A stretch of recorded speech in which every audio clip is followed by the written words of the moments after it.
Hello, everyone. Welcome. We're just waiting a few minutes for the attendees to join in here. Thank you, everyone, for joining us. This is episode 19 of the Hunger for Justice broadcast. Thank you to everyone joining in this Zoom. Throughout the broadcast, we are going to be taking questions in the Q&A box in the Zoom. So if you have questions for today's speakers, you can put them in the Q&A box and they'll be answered in the Q&A towards the end of the session. Thank you to everyone joining on the live stream as well. On all of our social channels, you can ask questions for the speakers in the chat if you're in the live stream. This episode is being recorded and will be uploaded to YouTube for public viewing. This broadcast is brought to you by A Growing Culture, advancing a culture of farmer autonomy and agroecological innovation. Here's the founder of AGC, Lauren Cardelli.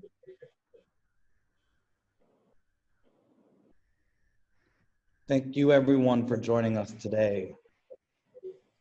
We are so excited for this episode of Hunger for Justice broadcast.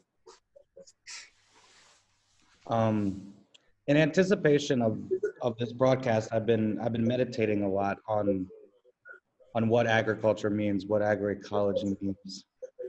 Too often, we tend to romanticize agriculture. Many people believe that the first seeds sown in agriculture were seeds of wheat, but it wasn't. It was seeds of patriarchy and hegemony. When agriculture was founded, the very first walls were built. The very first militaries amassed. The very first systems which oppressed working class. The society that we live into is a society that has perfected that injustice. The only way to break that is to imagine a better system, is to break the barriers around what is possible and what isn't, to break down the systems that have held us down into our thinking of linear and extractive models. The monoculture of plants equates to the monoculture of thought.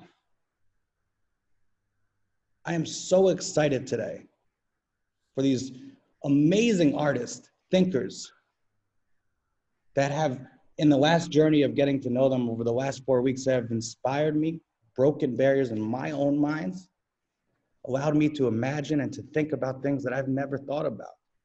And I'm so excited about the intersectionality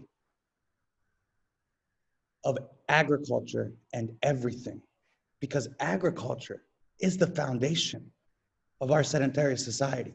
Agriculture shaped the way we look and live and exist more than anything in the past.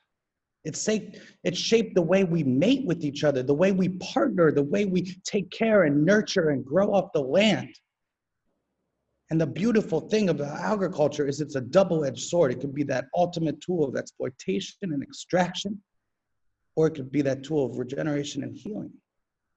But it can only be regenerative if it's mutually regenerative, if it repairs the wounds, heals the trauma, and becomes a system that doesn't oppress the very ones who grow our food, but nurtures and supports them. And to do that, we need to break the monoculture of our mind. And I can't imagine a better duo today to start that process than these two amazing individuals. So get ready to get your mind blown. Charlene and Janine, please take it away.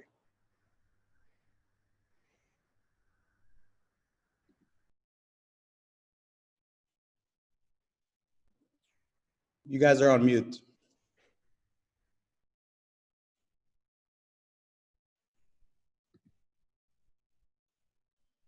Okay, can you guys hear us now? Sorry, woo, mic check. Yes. That was beautiful, Lauren. Thank for that you opening. so much for that. And we definitely enjoyed this time taking the inquiry in our work and in our life and getting it ready to share for you all.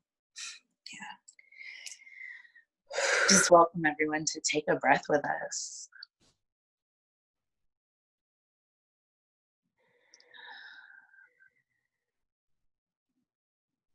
If you're able, draw your breath down into your belly and release the breath.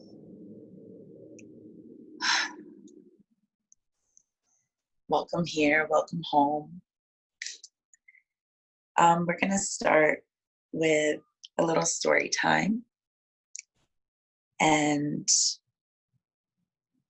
with a story that is also a land acknowledgement, to show gratitude for this place where we are making home. You'll see in this video where we're calling home, and then we're gonna go into the story. So this is a little recap of our time here with this land.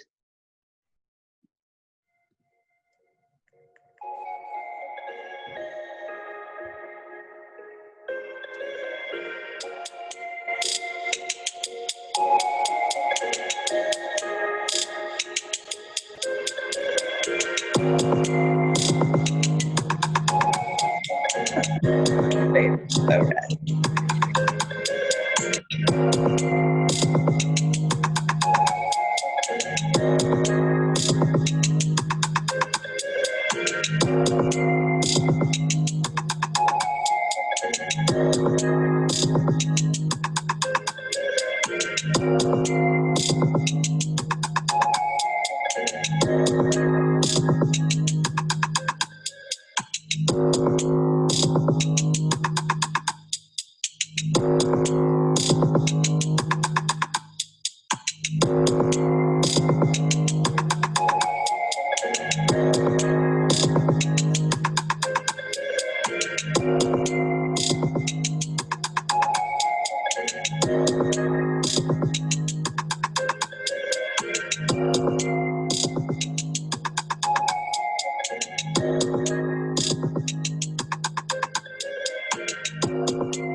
Thank you for playing that. Thanks for going on that journey with us.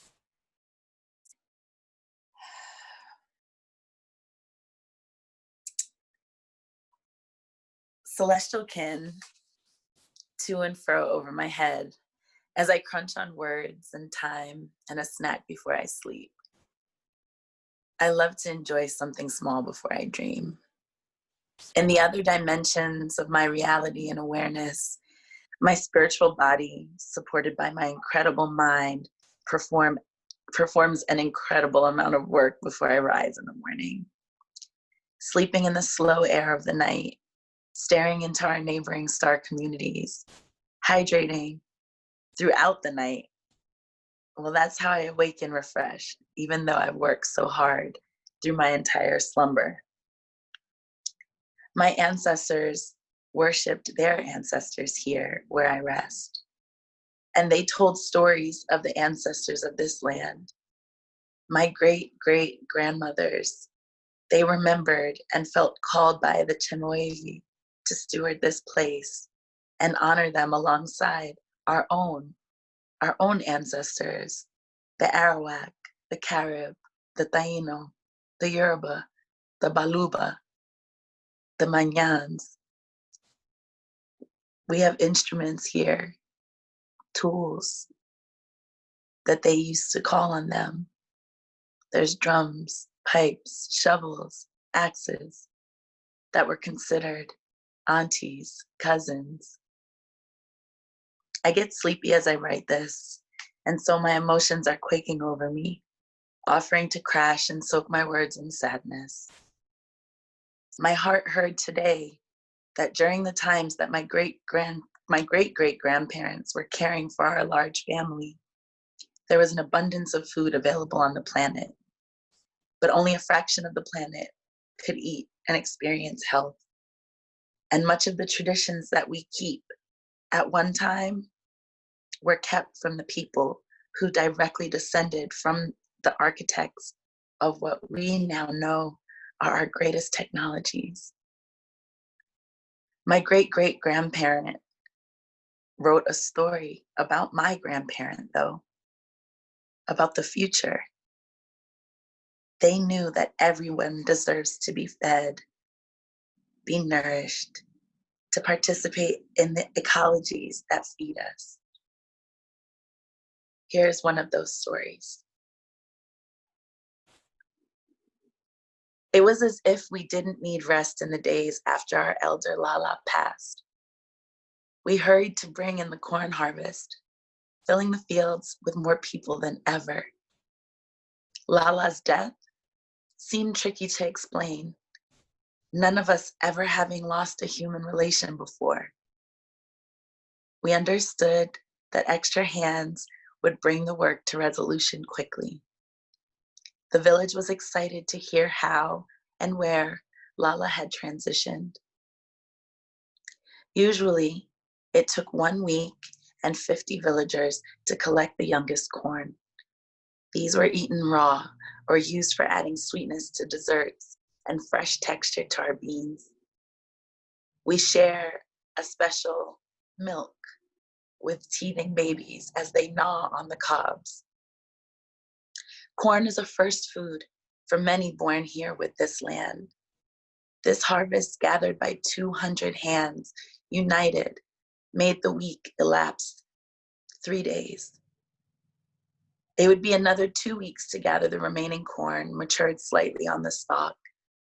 These would be brought in for roasting and drying. Lala's encouragement was a breeze on our backs. This time was joyful as everyone loved the work, but the songs were missing a voice. The meals we shared were missing a certain laughter.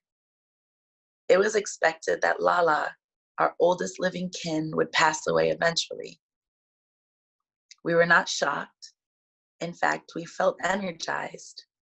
And we knew completing all of the work would allow us the rest that was necessary for the mystery of her departure and absence to unfold. When we finally came upon the evening rest we had prepared for, the last course would be one that Lala taught us. They instructed us to make it for people who had just given birth.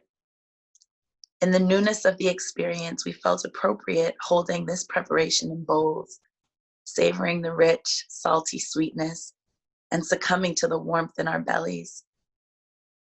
The thick porridge was made of ground corn from Lala's last harvest for us, soaked and then cooked in water and milk with butter, salt, cinnamon, and honey, and finished with a large dollop of peanut butter. We whispered gratitude into our bowls before eating, of course. Elder Lala, though they would never admit, single-handedly planted the first of many of our crops. They stumbled upon the hills where we lived, pregnant with 2 babies, swaddled and tied to their back and side. They had seeds which they hand-planted across 3 acres of land in their first months. They foraged for 90 days as the fields grew thick with food. Each night, Lala told us they would look to the stars as a record of how many of us were on the way to them. And when we finally arrived, growing into a community, and we processed our first corn into meal, Lala would tell us that their love for us could be measured by the infinite stars, the infinite granules of cornmeal. That was how much Lala loved us. Stories continued to pass around on this night of remembrance. And suddenly, someone realized that we hadn't heard the final story, the one that would help us all understand what our deaths might be like. On their last day, Lala had gone to the water with some of the young guides, otherwise known as teenagers in what's old world speak. So we waited for them. We took a breath together, and Lala's grandchild spoke. The young person said that as they swung on hanging vines, releasing their grip over the water's expanse, Lala too decided to take a plunge. Lala encouraged our listening to the rush and ripple of the water like we would a story. So it was natural for the young people to watch Lala's dive off of a cliff. This time, though, as Lala descended headfirst into the water, they watched spirit detach from body, like corn silks and husks being pulled from the cob. They said that they could see the fire and air that Lala had possessed in personality turn into a red bird with wings open wide, coasting on an upward breeze. Their bodies slid into the water with grace and did not reappear on the surface, though they watched for some time. Our group took another collective breath and whispered gratitude onto the night air. We decided to feed the fire and stay intertwined in each other's embrace. We drifted off slowly, and I would like to think mine were the last eyes to close. When we were awakened in the morning, we saw, sitting atop the stalks left in the field, awaiting the customary fire after a harvest, a red bird with wings spread, pecking at one last ear of corn left behind.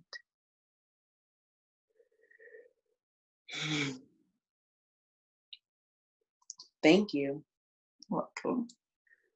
Yeah, and thank you to the ancestors that guide us.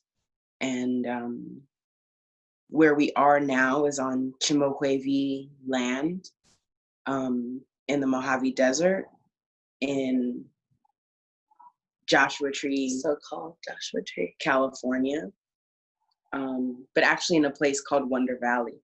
right?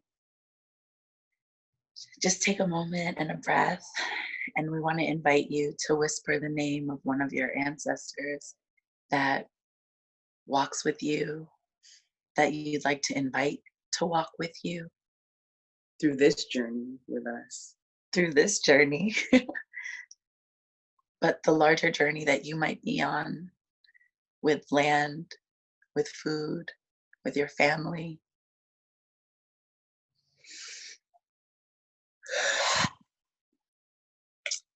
So, how are you?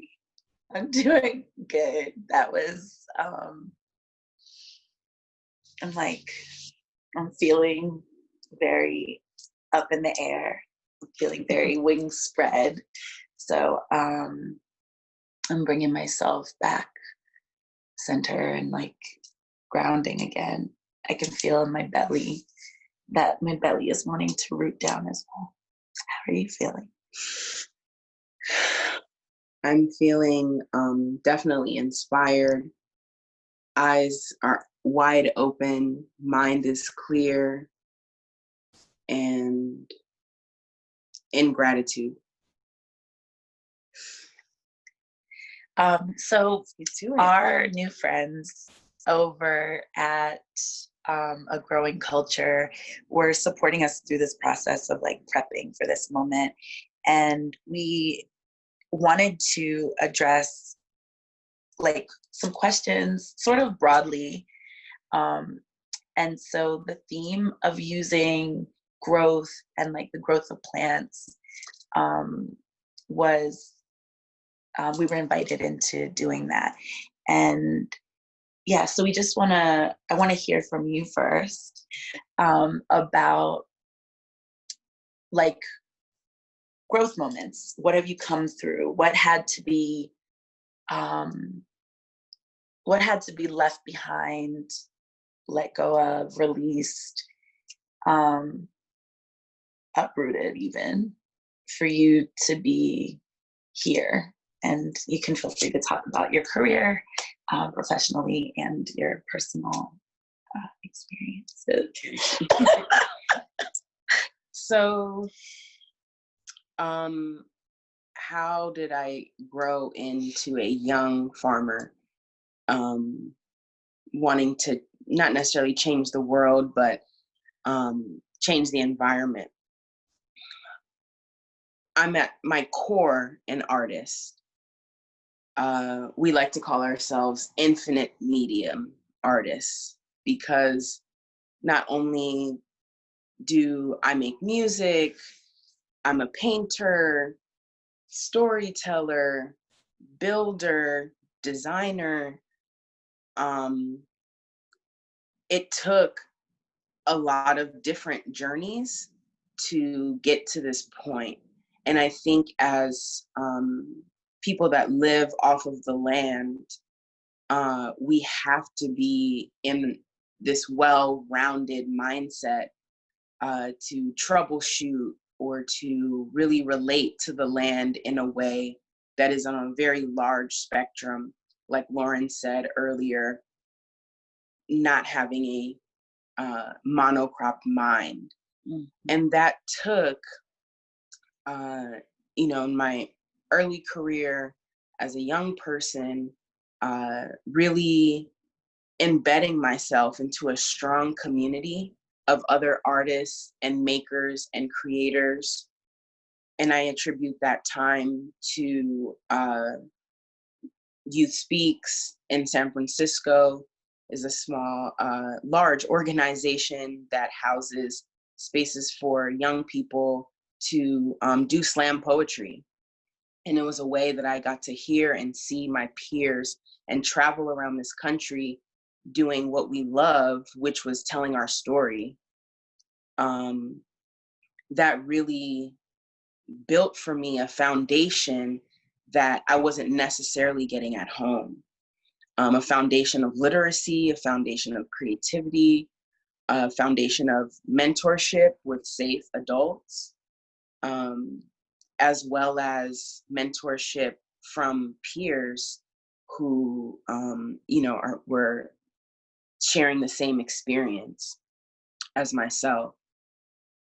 And that really following this path of traveling the country, doing poetry from the South to the Midwest, the West Coast, living in Philadelphia at the time, that is what gave me the opportunity to meet other like-minded young people from the same network that were interested in this thing called urban farming.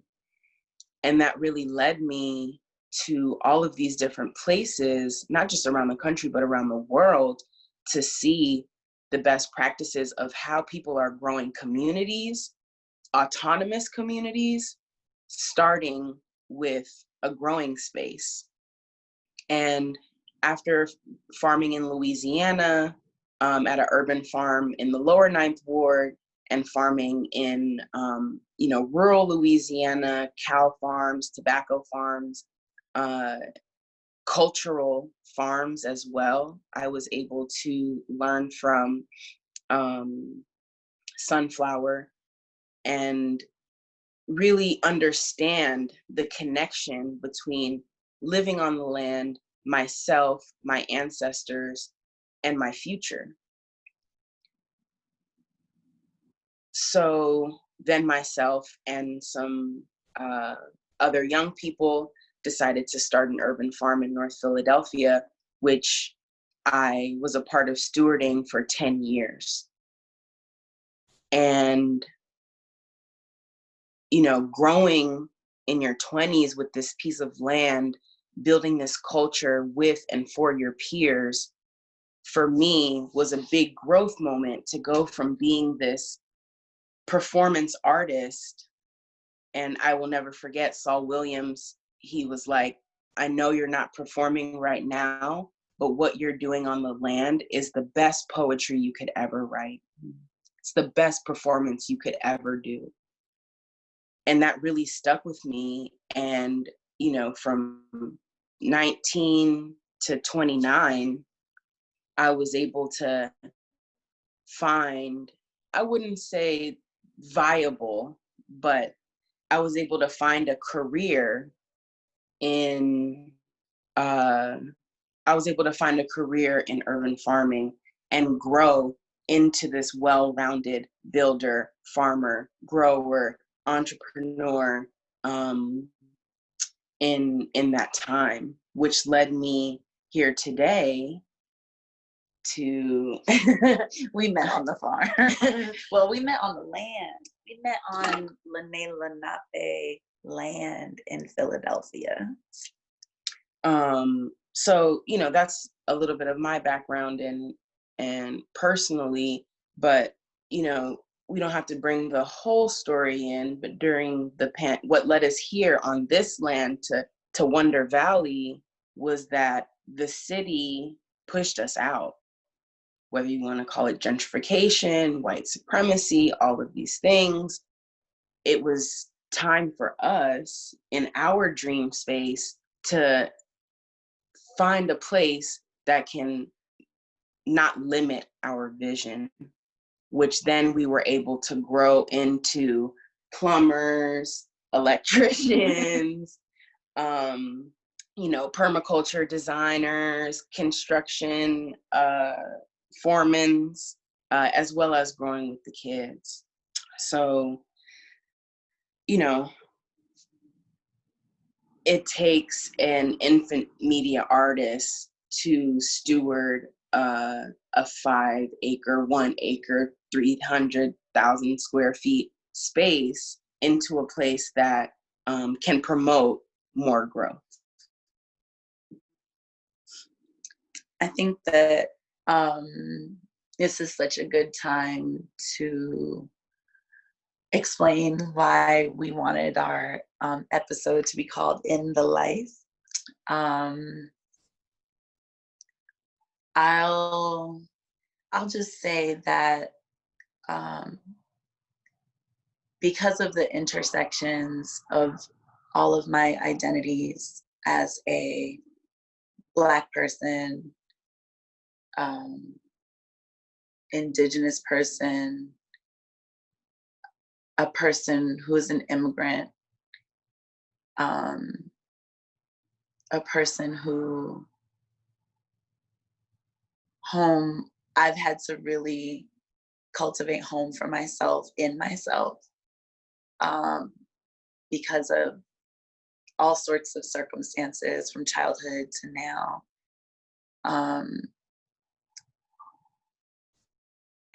It's an interesting, and the language that I'm using right now around this interrogation is that I'm reclaiming pastoral living. I'm in a reclamation of the celebration of migratory practice, because I think so often what we are taught, and I, seeing this, hearing this from people all over the planet that are have been impacted and touched by colonization and the monocropping of the mind, the monocropping of societies, the monocropping of the land, is that you pick a thing, you specialize, and you stay in that. And in my journey of like creating home for myself, there has been a mandate that my spirit has put on me to embrace every corner of my being, whether it's an interest, a curiosity, a skill, a talent, something that I do well, when I'm at my happiest, something that I do really well when I'm at my most sad. And to hold those as sacred and special, and to encourage other people to do the same. And so I think what I've been letting go of for the last few years, last few meaning my whole life, is this idea that somehow I have to be any one thing. And that was the inspiration for starting holistic art, because what I understood about myself and what I understood about the people around me, and like just a slight glimpse into my career path, I'm coming out of a academic career of like studying sociology and Black studies, coming out of a work path around addressing sexual trauma, childhood sexual abuse in communities. I'm coming out of a background spiritually, of being raised up in the church and in a nature-based practice that comes from my ancestors, and was syncretized after we experienced the Middle Passage. So where Ifa became Shango Baptiste practice in the Caribbean. So with all of those things, and learning for myself to let go of expectations that I be any one thing, has created all this space in my life to be an artist fully, and to see the necessity to create spaces for other people to be in their creative artistic expressions, not as a luxury, but as a necessity. And being with the land, like, it creates so much of that. Being with, living with, we're on it, but we're not really on it. We're in it. We're being held by it. We're holding it. It's a constant flow and embrace that is happening right now. And as Janine was saying, we had to let go of the city to be here right now. And that doesn't mean that, forget the city and cast it aside, but again, to pay attention to like another corner of ourselves and our desires. And there's been a large part of us that has informed our desire to travel, and that has been the part of us that wants to be expansive. And in the city, we kept coming up against, in our personal relationship, in our relationships with our children, in our relationships to organizations that we were working for, a sense of not being able to be expansive because of a lack, or a mentality that spoke to a sense of lack. And so after like experiencing a housing crisis in March, 2 days before the pandemic shut everything down, and one day, actually probably only about 12 hours before the moratorium on evictions was passed, we were pushed out of what was supposed to be a housing co-op, and started this conversation about, okay, so we're going to start a fundraiser. Okay, we don't like to waste money. We want to see any help and support that's given to us be put to good use. We purchased land as our wedding commitment action with each other. Oh, we finna go build on this land. Fuck this. Can we say that? Can we say that? Type us in the chat. Let us know in the chat if we can keep it spicy. And so, yeah, that's where I'm at, is saying about, I love y'all in the chat right now. Y'all are going off. Yeah, this is our moment, and this is the invitation to y'all. This is the invitation that we pose to anyone following our story, our families, our children, of being autonomous, feeling every part of yourself, finding those languages and expressions. And I think Janine's got, you got a burning commentary. Yeah, I mean, we're talking about growth, and we're talking about being pushed out of the city. We're talking about these systems that don't work, and these systems that folks like us who are living off the land, or folks that are dreaming of it, or folks that are doing it, but in this construct that is detrimental to our environment. And, we would not be able to, a large point of growth for the both of us was having to release, not, go Asia, you got it, girl, was working to release this mindset, like Charlene said, of lack, which I feel like comes from the different systems where you have to be an entrepreneur in, or a person that their life is their work, which just constant go get it, when really it's like, can we notice it's around us? Can I see that like love is here? I don't have to go and vie for it. Can I see that abundance is right here? And that is really hard when you have things like the nonprofit industrial complex.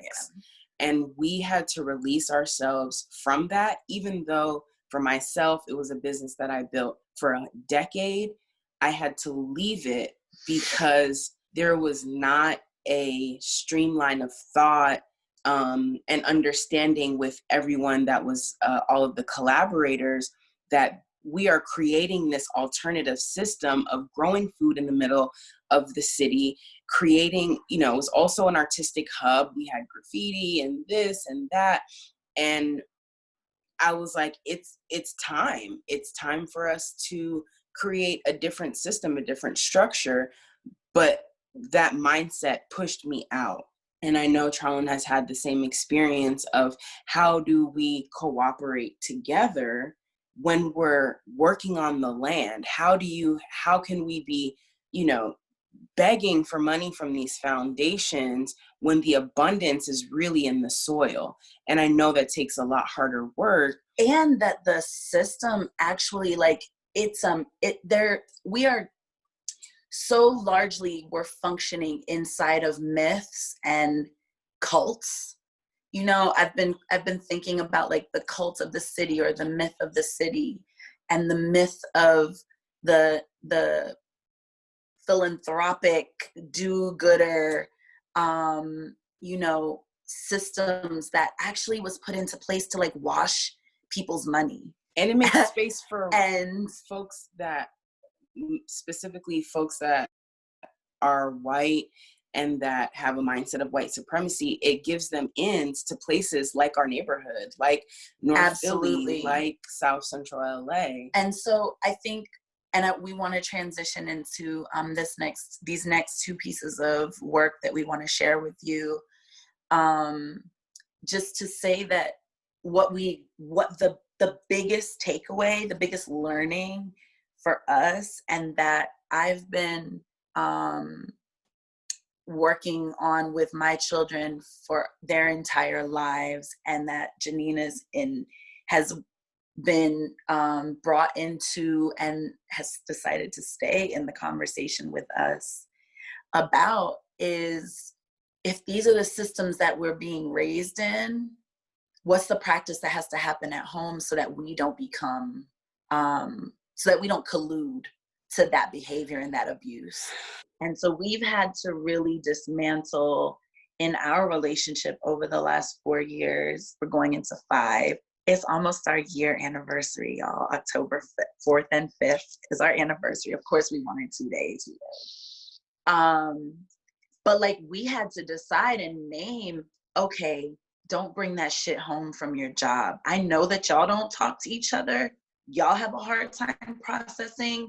Y'all can't hold each other accountable. People are afraid of conflict. Don't bring that shit home. And Conflict. I just want to finish this one. I got like, momentum. For us and our family, and what we work on with our beloveds, is that conflict is actually a sign and an opportunity of love. And that we have an opportunity when conflict arises to show each other that we love each other more than we ever have. And in that way, that is working the soil.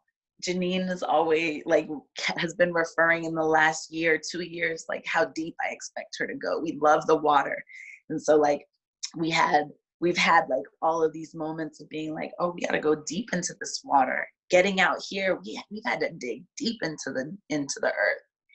And so that depth is something that we want to continue to interrogate. And I think this song that Janine wrote, it's about me, but also, speaks to her commitment to her sonic environmentalism, and wanting to share with y'all the juxtapositions of our own personal experiences and the art. It's a premiere, y'all. It's a premiere. You heard it here first on A Growing Culture. What? I enjoy. Girl, press play.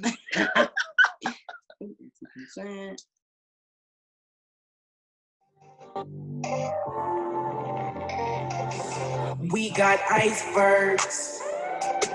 They go deep and we don't see them when convenient. Just on the tip, surface. The air killing mockingbirds. Atticus. Ice caps deflecting shit, keeping me warm. I gotta come to terms with the harm I did you when I wasn't being true. Like I had no respect for you. We got icebergs, they go deep and we don't see them when convenient. Just on the tip, surface, the air killing mockingbirds. Atticus, now it's greenhouse gaslight. No trust, just fight. Too hot inside, too cold outside. Communication getting chilly, and I know that you feel me. Communication getting chilly, and I know that you feel me.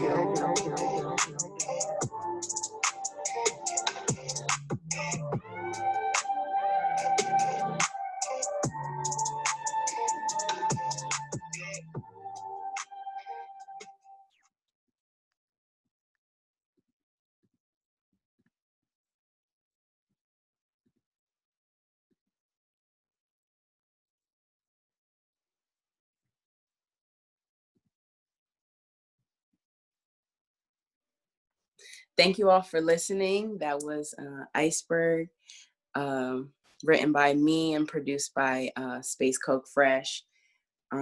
This next video is another piece of her production. Produced by me And starring yours truly. And we can just keep talking until Julia get the video on. That's true. That's true. cute. I hope y'all like it. Blow up my chats. Let's see. You got the wrong link. Cool. So yeah, I mean, you know, we as composites being played, Iceberg was really made. I'm working on a album, hip hop trap album that talks about environmental justice. One, because I really want this message to filter through to the Black and Brown community. And you know, with my work with Youth Speaks, I have seen, and just myself traveling the world, I've seen how much hip hop, trap music, poetry, slam poetry has been able to be a catalyst for movements. So this album that I'm producing right now will be that catalyst for young Black and Brown people to get into their environmental activism. Up next, we have Composite, produced by me, edited and starring Charlene Griffith Oro.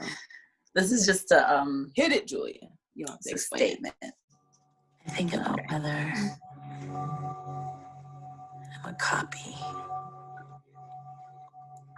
you know, a facsimile of things that have been. But I realize I'm a composite,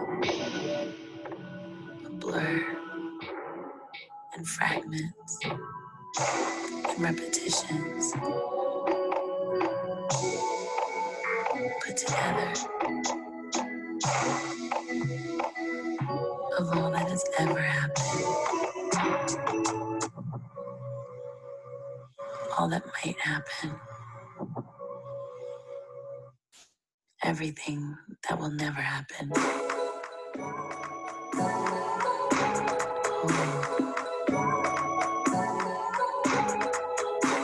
And everything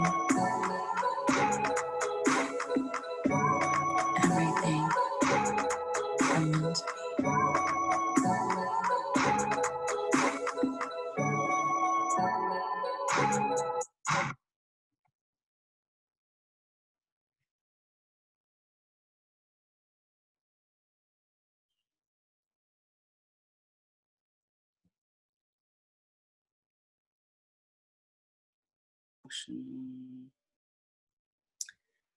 All right, y'all. Thank you for watching. Another breath. recognize we are sharing a lot with you today, and just invite you not to take for granted how much you're taking in. I think it can feel like, oh, it's a broadcast, I gotta like be present for the whole thing, and really like want to invite you to be aware of the download, be aware of how it's feeling in your body to witness. So, these are shares that are these articulations of things that we're thinking and feeling at the time. As Janine mentioned, recognizing how music, particularly hip hop, lends itself and its own history, but that language and aesthetic lends itself to explaining so much of our environment, so much of our lived experience, so much of our emotional wellness, so much of our celebration, so much of our struggle. Hip hop is a global, international, multilingual exercise, tool, community that people are using, including us, our family, our children, to explore ourselves, the depths of ourselves, and how we are relating to place. Yeah, and I think that for us as Black people, the land, farming has been very traumatic, has been a traumatic memory to explore, because not the land, but enslavement as it relates to enslavement that. As it relates to the land, and that's what I was going to say. Sorry. because our people, it's associated with enslavement, and it's associated with this poor lifestyle that is not the one that is put on TV. It's not it's not a job that people go and apply to online and seek. It is a internal calling. And for myself, not only are there all of these health and risk factors, whether it be, GMO seeds or lead in the soil or lead in the water, but it's really a personal and mental health journey first. And I think that the land, being in the land, being with the land, and planting and being with plants and talking to them, we have so many native plants surrounding us right now. That is the healing that is done. And then you see that you have these beautiful benefits to reap, whether it be food or medicine. But for Black people, it really starts at, and that's why my goal is to bridge the music. It really starts at, having the personal connection with self, and then asking the land to be invited to it. So I think as, thinking about how we are designing our house, how we're designing our space, there are a lot of environmental factors that are at play, while we're thinking about growing here. But the first things that we've seen was, yes, we can build the house. Yes, we can do the garden. We can do the irrigation. We can start the seeds. But we had to get on and that's what I'm seeing with even the past farms that I've worked with. There needs to be communication. There needs to be trust. There needs to be, this, and we live by this non-resistant thought, and trust in the growth, trust in nature to hold you, and everything will come, and you'll be able to reap what you sow. So I think when it comes to things like climate change and food justice and all of these, buzzwords in the environmental justice world, it really separates us from the actual work that needs to be done. Because when that internal work is done, then nature provides as always, as she has been, or as they have been since the conception of this world. Yeah. So in some of the spiritual practices that I've studied, and my own, as I said, coming up in an African traditional religion, I was drawn to the way that those practices, earth-based practices, came into the Caribbean and across all of the islands. And there's been, there's candomblé, santeria, voodoo. There's so many ways that we see it articulate. And for me, one of the most important, impactful visuals has been the world egg. And this is something that, this is one of the visuals that Haitian people hold. And it's the egg and the snake, and the idea that when we're thinking about creation, keeping focus on the fact that every birth is creation, every moment that we engage in rebirth, a new world is born.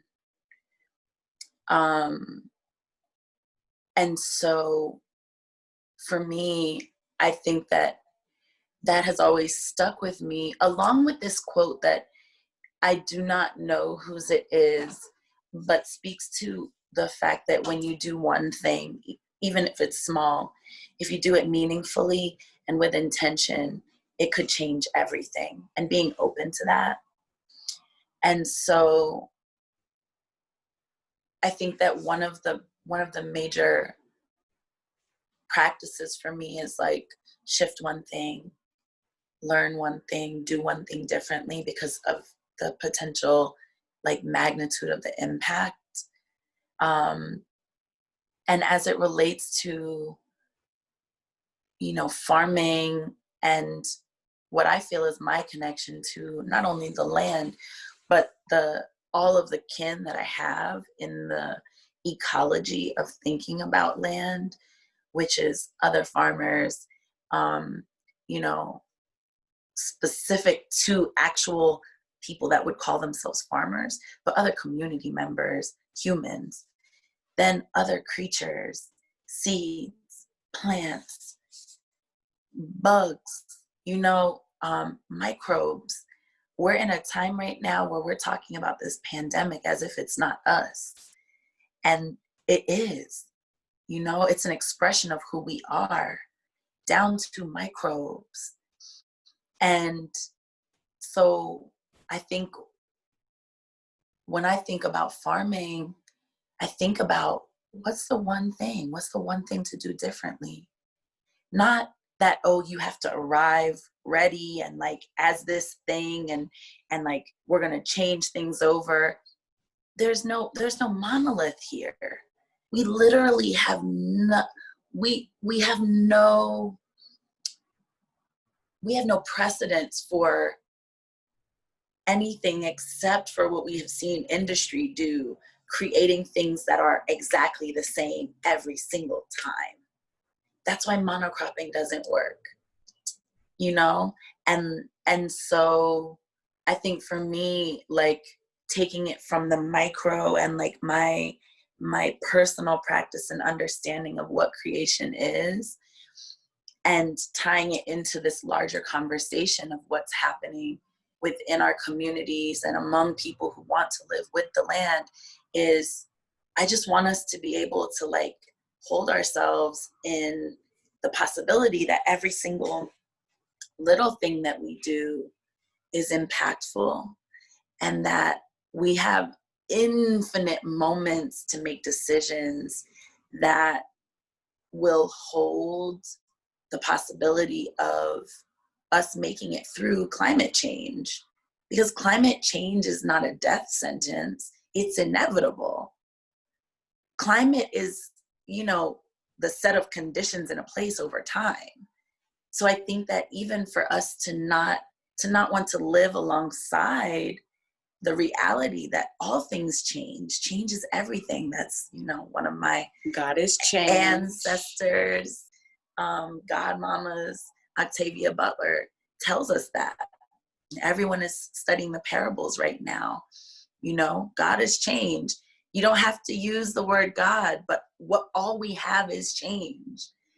So like, what does it mean? And we're asking ourselves this question of what does it mean for us to flow more with, and as Janine said, non-resistant thought around the way that we approach. And what changed for us was that we had the decision to either, after being told to leave our home in the city, do we then take all of these resources that our family supported us with and give that back to the city? Or do we take the long route, which was driving across country here to California 1 week in a week, and do we build on something that we own? So therefore, everything that we do from now on, our labor, our time, every nut, every bolt, the drywall, we own, and not own. We meaning our family, because that takes us into like another concept of the cooperative economy that we're really embracing and living inside of. And the decision was made not because in the moment we just needed somewhere to go, but the decision was made based upon this beautiful night we had at South by Southwest, thinking about our great grandchildren and what are we leaving them behind, not in a way that, you know, has to do with capitalism and how are they going to get rich or whatever, but what are we able to reclaim in our lifetime that we know will be seen for many lifetimes. Yes. And thank you, Matthias, for answering yes. And no, he's saying he's ready to come on. And that's perfect because, yeah, we have to be able to reclaim land as Black people and as Indigenous people, and so that our children do not have to be forced into the choice of living in a place that doesn't care about them, that is toxic, that is dangerous, and all of these different things. So, you know, that was really important to us. And we've also gotten to see a lot of our peers and folks around the world who are also doing this work of living on and with the land, reclaim their land, their ancestry. And that was inspiring to us, that meant something to us. And that's why instead of getting married and getting these gigantic blood diamond rings, we bought, 2 acres worth of land in California, which we know can be passed down to generation and generation, which then but that puts us beautifully at, we did not design this ourselves. We designed it with nature in mind. We designed it with, resources in mind. And most importantly, we designed it with the children in mind. And that can take us to our next video where we used this. Okay. Well, let's introduce Math first. So my firstborn is awaiting joining the conversation. And we're gonna bring him on in as a panelist. And then we're gonna share another video with you, and we're gonna give him the opportunity to chat about what we share. Math, where are you at?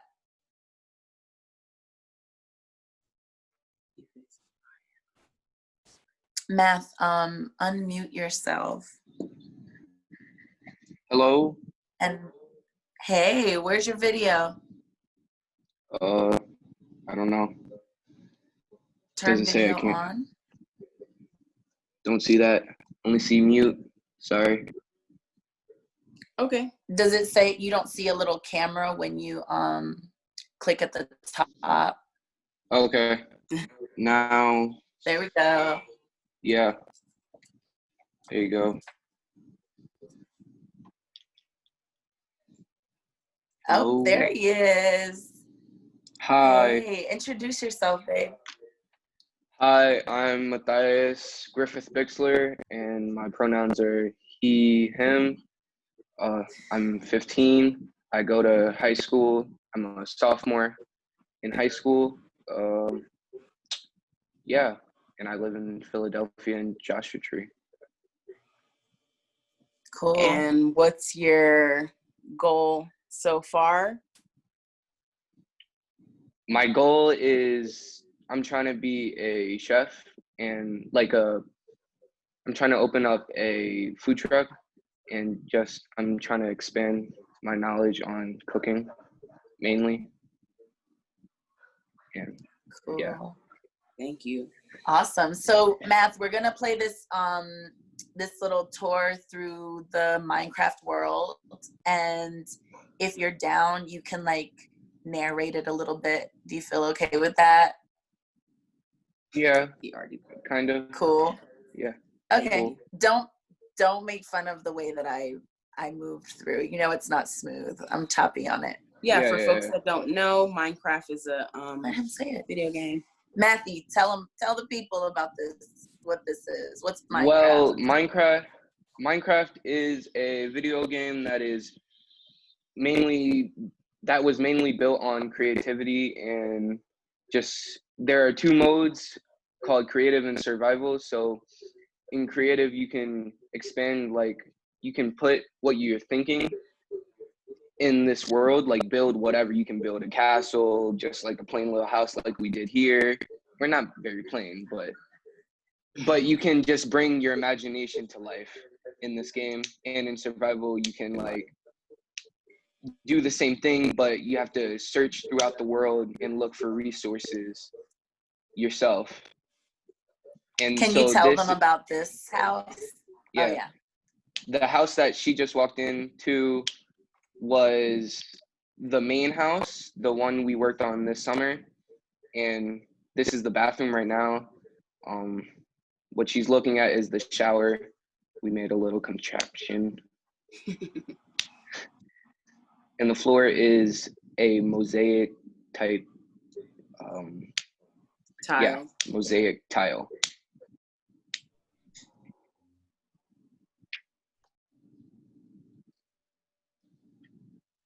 But yeah, this was our brainstorm of what we were hoping to do or make this time, the times we come. And so season 1 of Ori and everybody, we worked on the main house, and where she's walking into is Aya's house. She added a lot of things. She has a loft bed, a little office space right there on the left. And yeah, she has a little farm area on the right, if you can, yeah. But Oh, I didn't even notice that she put a little indoor growing space. Yeah. That's crazy. Yeah. But where we're going now is my house. I'm so sorry that this video looks like patio. This. Yeah. But in the beginning, before we went, I was told that we were supposed to make our houses like slanted because there's a lot of rainfall when it actually rains in the desert. So I added that little like slash or tilt to my house. So, and yeah, that is Compton's house is just lava. Compton's house is, his house is the whole world. There we go. True, truest truth. And then her going into the sunset. So yeah, as y'all were able to see, there's some benefits that from a parental, custodial position we try to accomplish with the young people that we love so much. Do you want to talk a little bit about your experience with building and anything that you learned? So this summer building, I learned a lot of things not to do, a lot of things to do. I made the compostable toilet we live on. I dug a lot of holes. The trench for the plumbing was not fun. Digging the holes for the toilet, not fun, but it has to be done, so I did it. And so I tried to pull my weight in some of my siblings. But I learned some cooking aspects, like cooking in like the open, like, and it's not that fun, especially in 110-degree weather. But I did learn from my mom and Janine a lot of like key things to do building wise, like installation, drywall.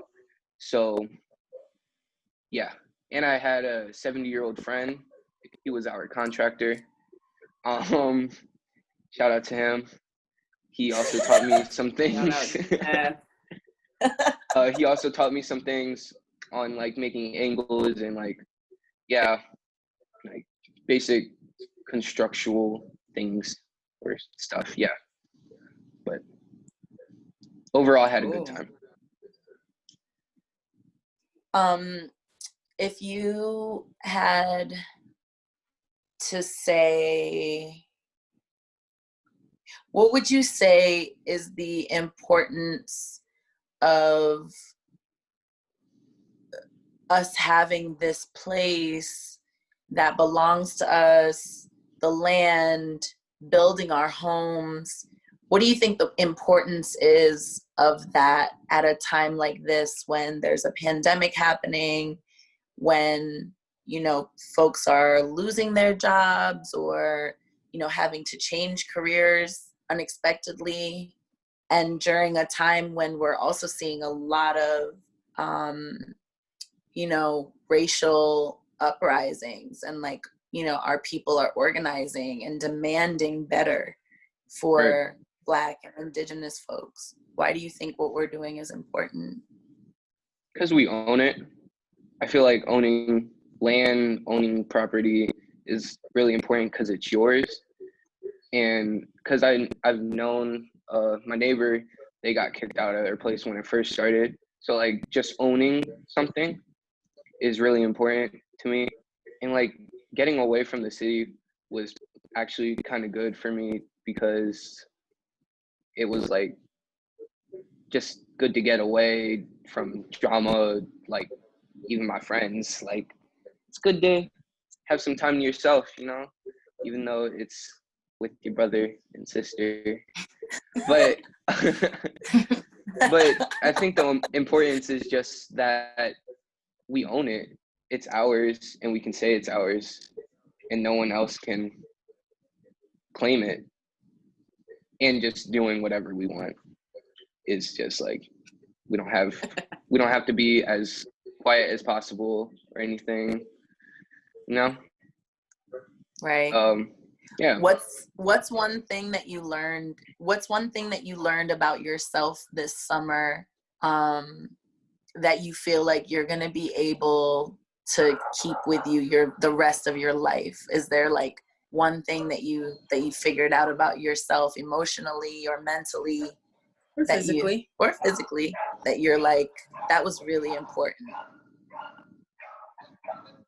That I can make a bad situation into a good one. Like my ideas can really change the situation because I've really just like stuck with it. Like when something bad happens, I just roll with the bad thing and don't try to change it. And so during this, I've like learned to adapt and figure out ways to make things better. Like if it's relationships with the people I live with or just like constructional things, if I have an idea, I can like make it. If I have an idea, I can shoot it to you guys without like making it seem like not good, or I can't yeah, but that's what I've yeah. Thank you, Matthias. Thank you, Matthias. Thank you for so much everything. for the way that you've shown up for us and for yourself and for your family. This summer was incredible. We also learned plenty about Right. ourselves and totally felt like we got to know you better. Having so much time to talk shit basically was like awesome. And being able to like do it while working on projects, and you know, also even like we were just talking about how conflict is so important, and like that conflict doesn't have to mean the end of something, and that like us having conflict with each other is an opportunity, like you said, to love each other more, to show each other more love.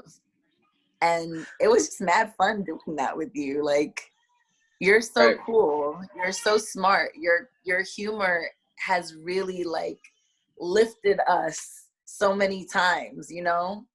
When I want to be so upset, you know how to just dismantle that upset. You're so good at this. Thank you, Math. Well, yeah. Do you have any last things you want to say, Matt, before we get to the Q&A? You're on mute.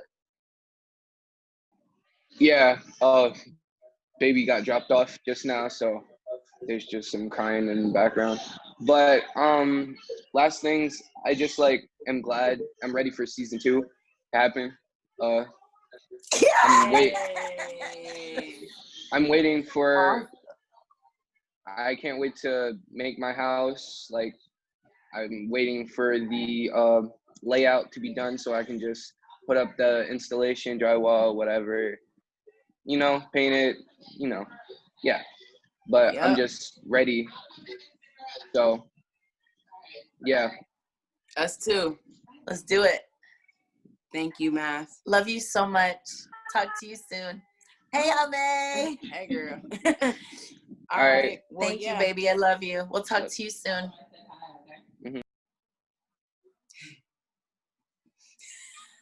We got the auntie on. That's a look into a little mirror window into our lives. Our son's in Philadelphia right now at his dad's house. And the middle child, Compton, refused to sign on. And Aya has been having some technical difficulties. Sounds right on par for the whole family. So we're on brand, really. This is how it happens.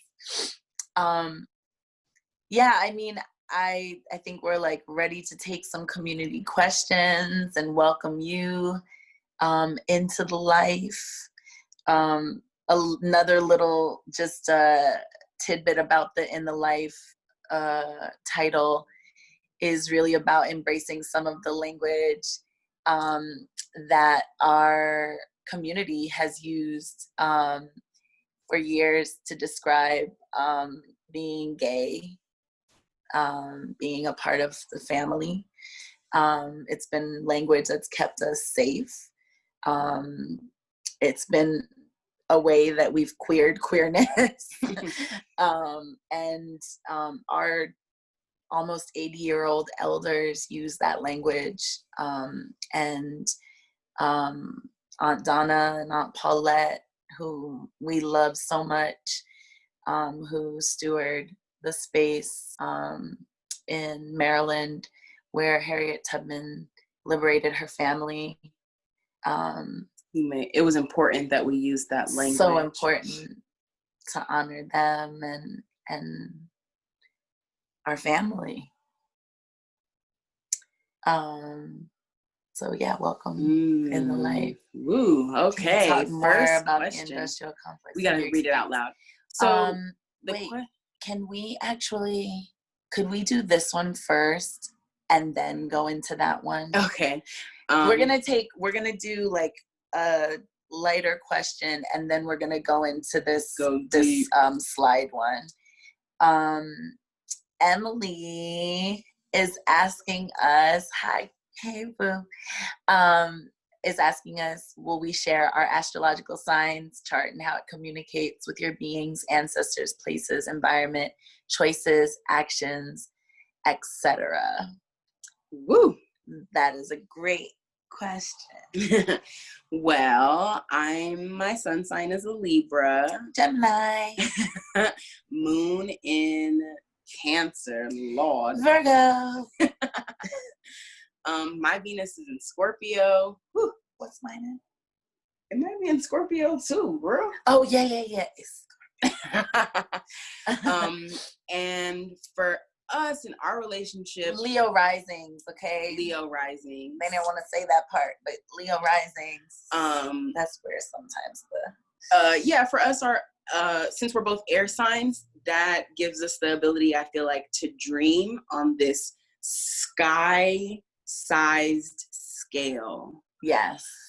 The Virgo brings it down. The Cancer cries.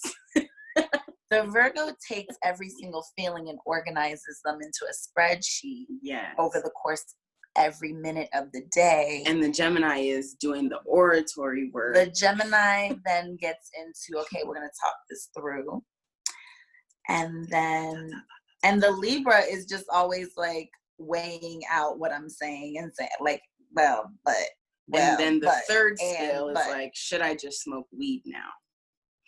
Is my other part of Libra. To which Gemini says, send me the exact amount of money that you spent on that so I can buy jewelry. So we're having fun. Like this moment that you're seeing us in right now is partly about our charts. It's partly about the alignment of our spiritual practice. Yes. It's partly about what this endeavor fucking calls for. And it's partly about the fact that yesterday we went and like spent some money and had some snacks that we really liked and had a date, and I got Libra Gemini some tooth bling. But we worked really, really hard for this. I don't know how you end up with something that can be celebrated the way that our love is celebrated, and the project that we're doing is growing without work. So, and the work is, the oldest is a Gemini, the middle child is a Pisces, and the baby girl is a Sagittarius.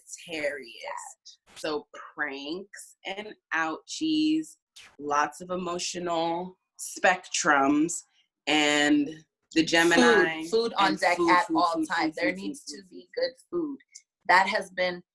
I would say that has been one of the most essential labor practices, is making sure that there is a steady flow of good, healthy, yummy, delicious, perfectly textured food.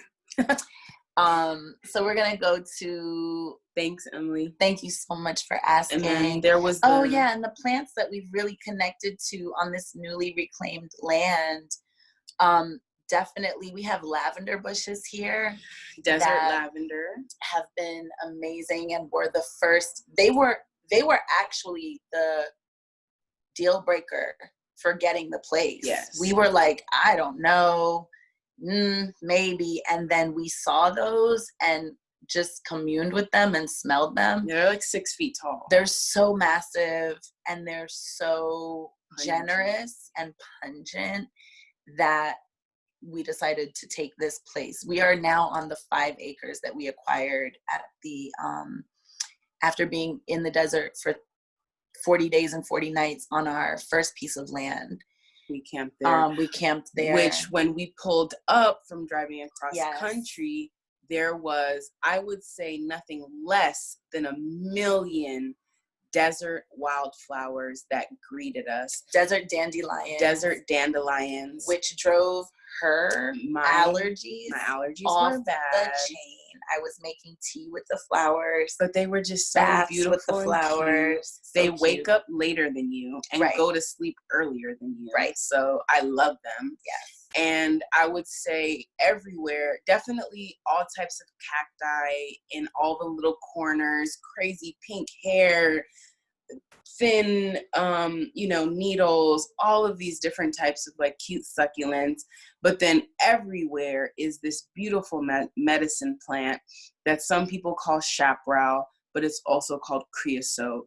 And that's found so much here in the Mojave Desert that is on this land, tons of them. It's an ancient medicine used for bringing down inflammation. It can be used for cleaning, like antiseptic purposes. I've been taking the lavender, the chaparral, and other herbs that we get from local farmers when we go to the farm stand market to make a Florida water that we've been giving to our friends and family. And that will be available in the holistic shop soon. That's true. I think one other plant life that like has been significant for us has been just the fact that there's spurs everywhere. You can get something stuck in your foot, hand, finger, booty at any turn. And so that has been a reminder to, to like be humble in the way that we live with the land and be careful. So yeah. Next question. Last question, I think, was we have two more. Oh, two more questions. So this larger question about the nonprofit industrial complex, can we talk more about it? In our experience, what can we glean from that, and what needs to be composted or released? How can those working in the space evolve? For me, in my experience of stewarding a nonprofit for a decade, I love compost, release, evolve. Those, I feel like that is first the meditation that you take with you on your way to work. Compost, release, evolve. Yes. In my personal experience, I had to release. I had to compost my complacency to the nonprofit industrial complex itself. That, being and stewarding a nonprofit, asking for money in this way, going back and forth with people about budgets and why people should get paid and all of these different things and how to put that on your taxes, how to claim it and this and that.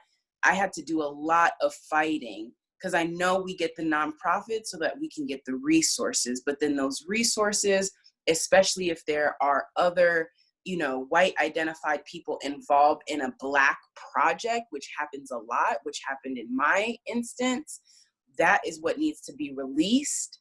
And the way that I evolved was I was able to take all of that knowledge that I gained and put that into myself and my family, because we cannot, our favorite person says, you can't get there from there. So being a frontline community person, trying to help other people on the front line wasn't working. But now with my equity, with this 5 acres, I can bring that whole community here and give them the tools and practices for self-preservation and manifestation. Yeah. Oh, we can go next. Hey. Oh, can you talk about your free brunch program, and will you continue doing this work in the future? Thank you so much for asking that. Free brunch program, I initiated that in 2017 at the Philadelphia Museum of Art, and really it was and still is a statement around anti-gentrification. I'm absolutely an abolitionist. Prison, racism, this whole fuck shit, all of it. Burn it down. Abolish it all. Abolish it, everything. And so, in the spirit of the Black Panthers, of MOVE, of my grandmothers and my ancestral lands that have only ever wanted to produce food to share. I have been, interested in distributing and redistributing food. Right now, the project has been in like a little bit of an incubation hiatus moment, because largely the event was about high contact. It was about coming together and having a meal. With COVID, there's a whole nother story around Free Brunch becoming a catering business, and the way that we were able to fund ourselves, because we were writing grants and not receiving any of them. But shout out to Bread and Roses Fund in Philadelphia. Bread and Roses is one of the leading funders of grassroots community organizing, transformational work in the city. I would say Bread and Roses and then Leeway are two of the most important organizations in the city that I pray. Bread and Roses has been supporting us through COVID in operating funds to keep our co-op going, and to see that Free Brunch can transform. And so what you can expect from us is actually, we have a little video coming up. You can mark your calendars with some dates. We have some virtual things happening, and then we have a subscription package that's going to be coming available soon. So maybe pull this back just a little bit. This looks like the video might have jumped ahead, or maybe this is the cover. Yeah, it's the cover. This is the cover. So watch this with us and see what's coming up next. Follow us on Instagram. Here's all of our handles. All of the avatars that you can look for to make sure you got the right account. I just want to let y'all know my wife made all of these graphics. I did. I timed it out 30 seconds because I didn't know how long it would take for y'all to do the follow right now. Right y'all now. Got the Instagrams open. But here's some dates that you can mark in your calendar. On October 1st, we're going to come together and offer this Love Life Land event. Wonderful. Oh, it's okay. Thank you, Julia. There we go. Thank you, Julia. Want to hit pause real quick? Want to go back to it and hit pause? That's okay. Oh. You can also just go to the website. Thank you. Thank you, Boo. This Environmental Justice Summit, October 12th, which will be a day-long broadcast with EcoWord, which Janine is producing. And then, Free Brunch is going to be participating in the UC Davis Global Campus Theme Week. And it's all centered around feeding ourselves and feeding the planet. And you can look for the launch of our Free Brunch box. So please mark your calendars to join us. You can go ahead and press play. And, this next slide is just a reminder to check us out online. Please visit us on the web at www.holistic.art. You can see our profiles as individual fellows. You can click around and find ways to contribute to our work. We have a little wish list there on our contribute page of things you can sponsor when you hit donate, and also sign up for our mailing list there. And lastly, I've been in a deep study of Octavia Butler for about 13 years, and have this phone number 877-XENOGEN, where I am asking folks to submit your ideas about how and why and where we create this new world, what's important to you. And season 2 of the Very Everything podcast will be coming soon, and will likely feature some of Mama Octavia's work as well, along with our own. Call us and tell us what you think this new world would be like. What it necessitates. Who do we have to be to have the world that we're dreaming of? 877-XENOGEN. And oh my gosh, we have been guided by one by all of our ancestors, and one calls to us, and that's Harriet Tubman. Araminta Ross. We have been on the land. We have slept on the ground that she walked on, and that she liberated her family from, and the trees that her father carved. And I had written a poem a long time ago, and I decided to turn the poem into a song. And of course, my amazing artist partner here has created a video for it. And it's called The Freeway, Araminta's Arsenal. I hope you enjoy. Oh my gosh. I've been listening to this by myself for like the past year. So I really hope you enjoy.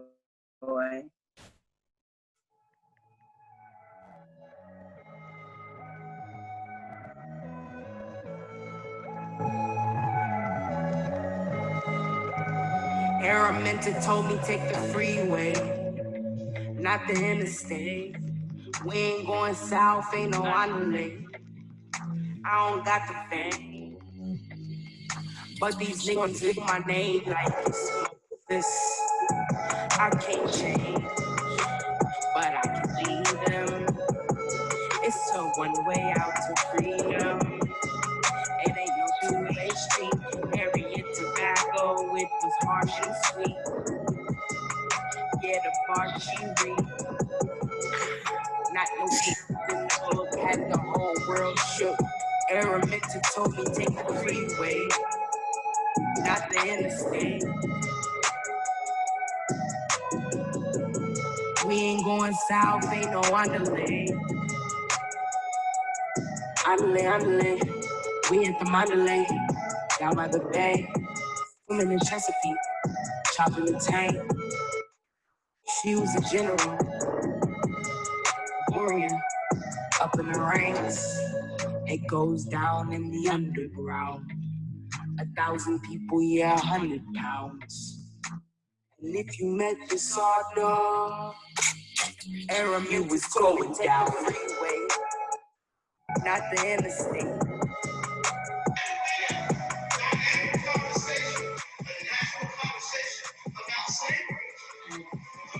It's always about freedom. You all were free. The Emancipation Proclamation freed you. Well, we know that it didn't. But who talks about slavery? Who talks about what happened then and what happens now and how they are similar? Nobody talks about that. Harriet Tubman did not free. She did not free us. We were born free. You have children. When you release your children from your womb, your children were free.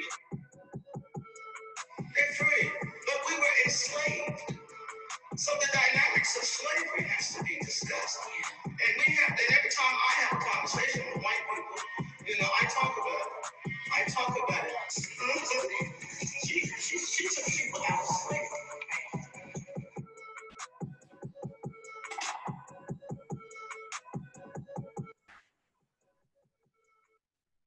Thank you to Aunt Paulette and Aunt Donna for opening the land and space to other queer Black people in the life so that we are able to find our way just as Harriet did. That's right. So thank you for everyone for this experience. To everyone at the Growing Culture and all of you that tuned in. Lauren, take it away. Thank you. Love is contagious, is magnetic, is vibrant, and the joy that you guys have for each other is inspiring.